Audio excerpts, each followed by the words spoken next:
Olá pessoal, tudo bem? Sou Renato, pré-vendas da TP-Link Brasil. A gente está aqui hoje para falar um pouquinho a respeito de Wi-Fi 6. Tá aqui comigo o Antônio também. Beleza, pessoal? Como o Renato já disse, meu nome é Antônio.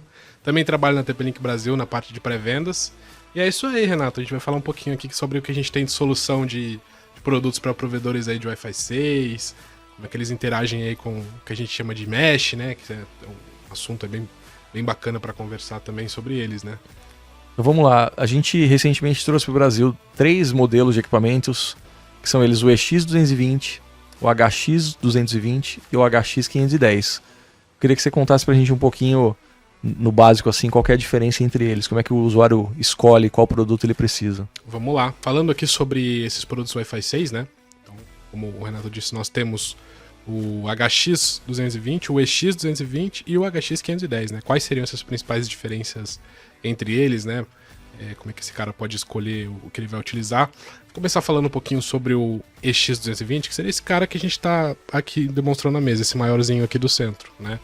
Basicamente ele é um roteador para provedores, né? Que ele é um equipamento que a gente trouxe para o público de provedores, que é um Wi-Fi 6 AX1800, tá? Ele é um equipamento já, obviamente, completinho, compatível com as nossas ferramentas, né? E já embarcado com essa parte de Wi-Fi 6 e também com o que a gente chama de Easy Mesh. E HX220 e HX510, eles têm esse design aqui parecido com essa caixinha aqui, né? Então eles têm esse design quadradinho assim. Também são produtos, um é o AX1800, que é o HX220, e o outro seria um AX3000, que seria o HX510. Obviamente a unidade quadrada do HX510 era um pouquinho maior que esse cara aqui, tá? Fisicamente falando. E basicamente as principais diferenças, né, entre essas unidades, né?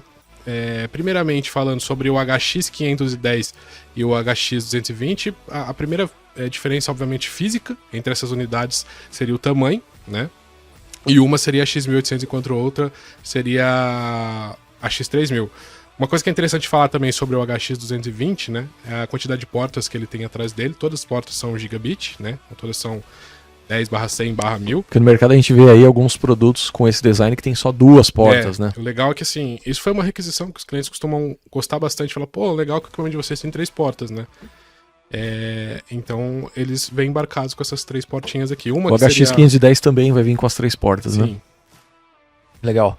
Bom, todos eles podem ser utilizados em conjunto para formar uma rede mesh, certo? Sim. Todos eles seguem aquele padrão do do Wi-Fi Alliance, né? Uhum. O Easy Mesh, né? Isso. Até gosto de comentar um pouco sobre isso, né? Às vezes é importante sanar esse tipo de dúvida, porque quando a gente fala sobre mesh, sei lá, num evento, num treinamento, ou conversando com vocês, independente da plataforma, acaba ocorrendo esse tipo de dúvida, né? O que é mesh, o que é easy mesh, o que é one mesh, o que é mesh proprietário, quais são as diferenças entre isso que a gente chama de mesh, né? Então, para tentar explicar isso de uma maneira bem simplista, né, para você entender de uma vez por todas o que é mesh, quando a gente fala sobre mesh, de fato é o protocolo, né? A tecnologia, é aquele protocolo lá, 802.11 kVr, blá blá blá, que visa fazer, de maneira geral, para ficar bem simples assim, imagina mesh, de fato a tradução seria, sei lá, malha, né? Mas eu gosto de falar que imagina uma teia de aranha, né? Ou seja, onde você teria vários equipamentos físicos, né? Só que eles trabalhariam como se fosse uma única unidade lógica. Então o princípio do mesh é isso, tá? E só que quando o mesh começou a cair aí na graça do povo, todos os fabricantes começaram a criar... Cada um veio com o seu padrão, exatamente, né? A tua leitura sobre o que seria o protocolo mesh. Então, sei lá, a TP-Link criou o produto Deco. O Deco, ele tem ele trabalha em cima desse protocolo mesh, só que ele tem uma leitura proprietária, ou seja, o meu produto ele vai falar esse protocolo mesh, mas ele tem a linha de código lá que é compatível só com o meu produto. Aí veio outros fabricantes e fizeram outras também. Só que a gente, para tudo na vida, tem um órgão regulamentador e pro Wi-Fi não é diferente. A gente tem o Wi-Fi Alliance. O que a Wi-Fi Alliance fez? Eles falaram assim, e se a gente criasse uma regulamentação, que a gente chama de Easy Mesh, para que todos esses fabricantes no futuro, né, eles consigam se comunicar entre eles e todos eles façam com que o protocolo Mesh sigam as mesmas especificações. Então o Easy Mesh, quando a gente fala sobre Easy Mesh, na verdade, Ela é uma padronização do protocolo Mesh. No final já virou uma certificação mesmo. Já né? virou uma certificação. O produto é certificado EasyMesh. Exatamente. Inclusive, se você for, por exemplo, no site da Wi-Fi lá e você buscar os produtos que são certificados com EasyMesh, você vai ver lá o produto da TP-Link lá que já trabalha com esse tipo de certificação. Legal. Com relação à performance, o que cada um desses 3 produtos pode entregar para o provedor? Bacana. Olha, quando a gente atua, por exemplo, nesses caras aqui, vamos começar com o EX220 que é interessante. Vamos falar em um cenário onde o provedor ele vivencia, né? Sei lá, pode ser um cenário de speed test, tá? Uma vez que um cenário onde você consegue executar um teste, obviamente, você tenha um celular que seja compatível também com a Wi-Fi 6, tem uma banda lá imputada no equipamento. No equipamento EX220 você vai conseguir atingir uns 850 megas no Wi-Fi tranquilamente. 800, 850 megas, obviamente, tem essas variações. O HX220 vai seguir a mesma linha ou não? Vai seguir a mesma linha, vai ser uma coisa muito similar, tá? Entretanto, o HX510 você vai conseguir até um pouquinho mais, tá? Beirando os 900. Obviamente, assim, quando você for observar em um celular que você fecha, sei lá, no HX510, você vai fechar o link lá no celular, você vai observar que ele vai, dependendo do celular da placa dele, né, ele vai fechar em até 2.4 gigabits, né, Gbps. Só que ele vai acabar limitando a velocidade por conta da porta de 1 GB. Né? Legal. Então, assim, a gente entende que no futuro vai ter um tipo de demanda, uma solicitação para equipamentos que já sejam porta multi-giga, mas isso é um limitador da velocidade. Então, você vai atingir uns 950, mais ou menos, no máximo. Aí. Então, hoje, se o provedor entregar já planos de 1 GB, ele pode usar tranquilamente o HX510, porque já vai estar super próximo do 1 GB que o usuário teria no cabo, né? Sim. Então, bom, a gente estava falando ali depende do celular, do dispositivo que está conectado, então isso conta muito, né? Na hora que você vai entregar uma velocidade maior, um produto Wi-Fi 6, o dispositivo que se conecta nessa rede Wi-Fi 6 é super importante, né? Sim, sim. Inclusive para fazer testes e até para você ter acesso à performance completa. Porque assim, não só no Wi-Fi 6, né? Se você for trazer um histórico da evolução do Wi-Fi, o provedor, obviamente, está mais careca de saber do que eu.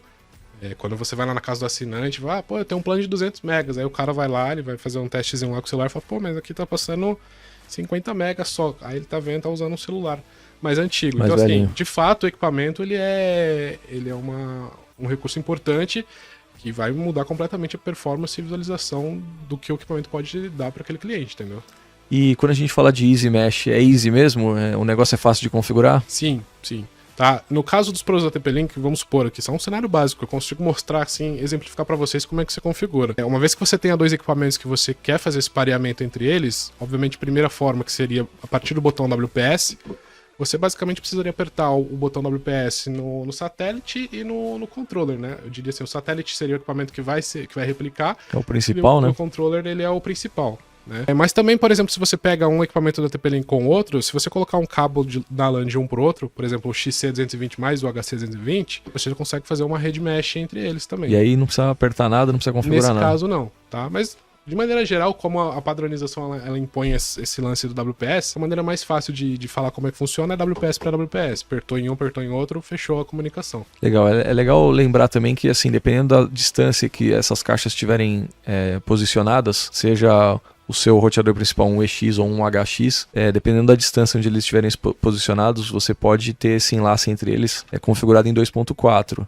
Então a performance, no final das contas, para quem está conectado lá no extensor, não vai ser tão boa porque a velocidade do enlace entre os dois está limitada à tecnologia do 2.4. Então a gente sempre recomenda que, quando possível, configure a rede mesh através de cabo de rede, porque assim você garante a conexão giga entre eles e aí você não vai perder nada de performance.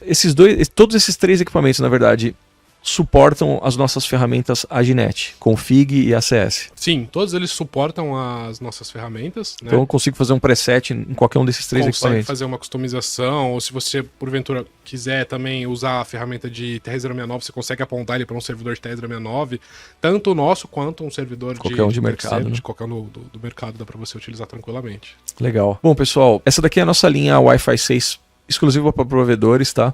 Se você é provedor, tem interesse nesse produto, procura o seu distribuidor.